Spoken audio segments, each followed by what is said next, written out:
Are we going to get a thumbs down on this video? Seriously? Help support the companies that support our community.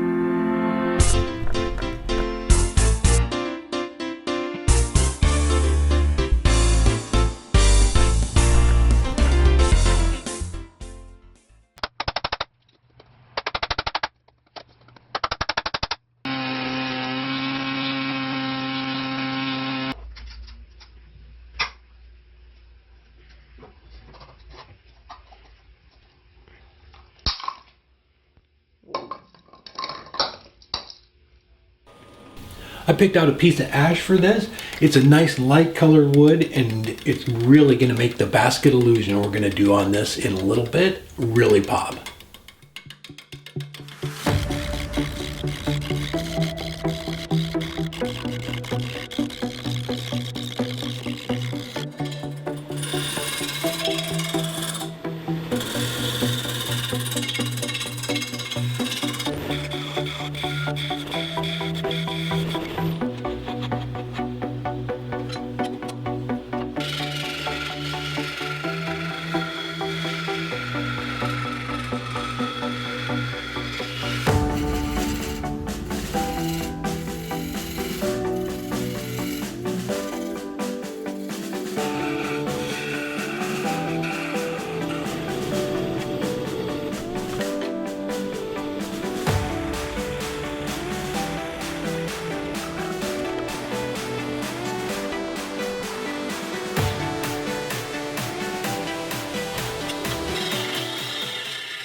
To create that basket look, you use a beading tool. So you put it in a little bit of an angle, and once it starts to cut, you just rock it back and forth a little bit. And I'm going to go around the whole piece. I couldn't quite make it around all the way to the other end with the chuck in the way there, so I cut it off and flipped it around and then finished up the last few on the bottom.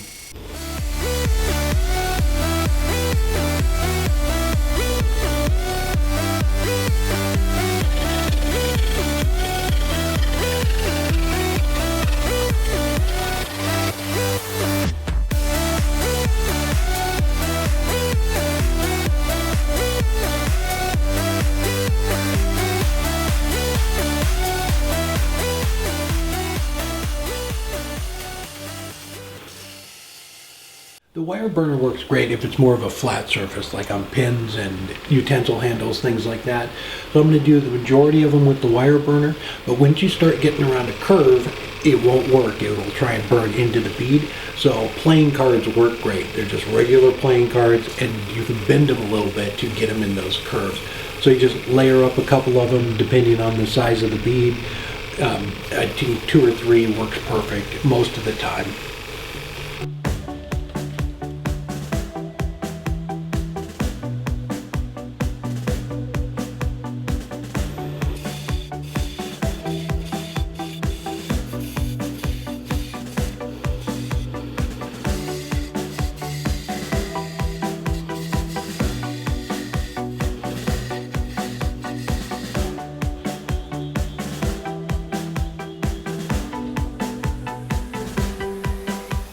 The second step in making this look like a woven basket is the wood burner. So I use my indexing system. I have a 48-inch indexing system on my lathe. I used all 48, and I just went around. So they're nice small little beads even when it gets up into the center, because they get a little bit bigger because of the shape of the piece. So you just go around the whole thing. It gives it that cool look. And the wood burner, using the wire burner and the wood burner and the cards, the burning that line is what will keep the dye from the pins from bleeding into the other one. So you really need to do this if you're trying to do a basket illusion. The most time-consuming part of basket illusion is the coloring. So this is just a basic pattern, and it still took about 3 hours just to do the black.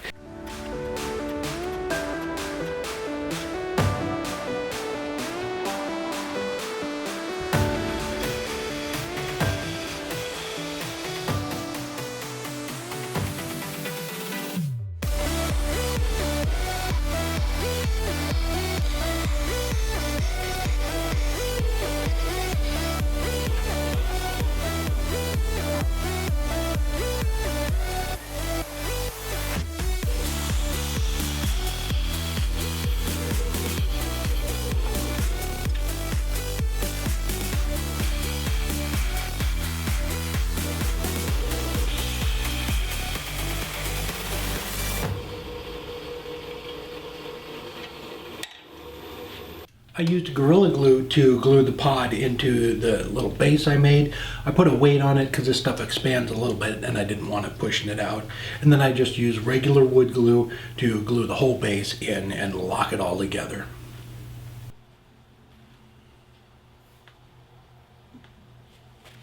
I just cupped that out a little bit. This is the same piece I used for the little insert. Look what I found at the Dollar Tree. I use this non-skid stuff all the time, and this was hanging on the rack. They're already pre-cut for you. $1 for 4 of them. I picked up a couple of packages. Be able to put that right in there. Go ahead and line that up. And we'll bring the tailstock up. All right, I got it really close. I'm gonna just take light cuts on it. I don't want it to slip in here and burn anything.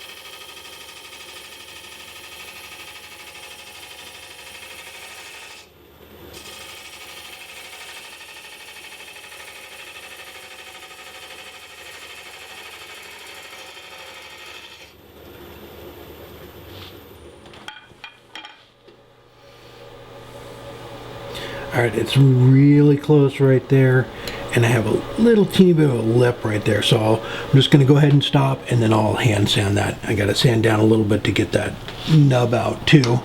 For the 8, we just drew that out with a pencil, and then I went back to the wood burner and used the thin tip to kind of outline it, and then switch to a little thicker tip to define it a little bit more. And the red, so the reason we didn't do the red when we were doing the blacks is because we didn't have the pin, and then Amazon shows up Friday morning. So we got that done. I would do a couple of lines, and then Robin would do like 4 or 5, and I would do a couple. We finally got it done. She could see a lot better than I can. So on the bottom too, we did the sangria on that. It's just a great color. I like the black and the red together. I didn't do the top lip. I thought I just kind of, I was going to do it black or the red, but I decided not to. It kind of defines the top of it there. But super fun project.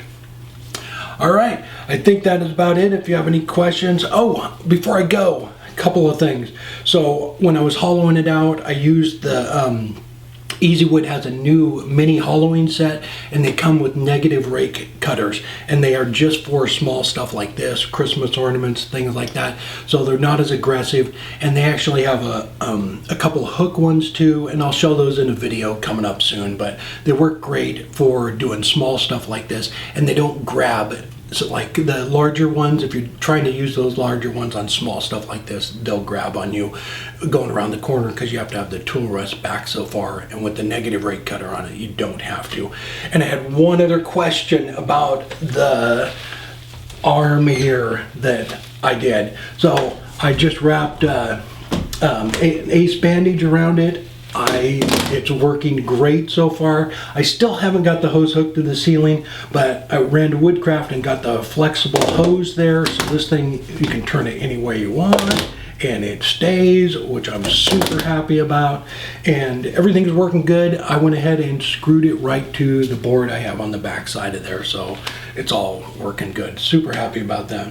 All right, if you haven't yet, please hit the subscribe button and ring that bell, and we will have another video next week. Take care. Are you going to hit the subscribe button? Are there always going to be trolls? Is this video going to solve world peace?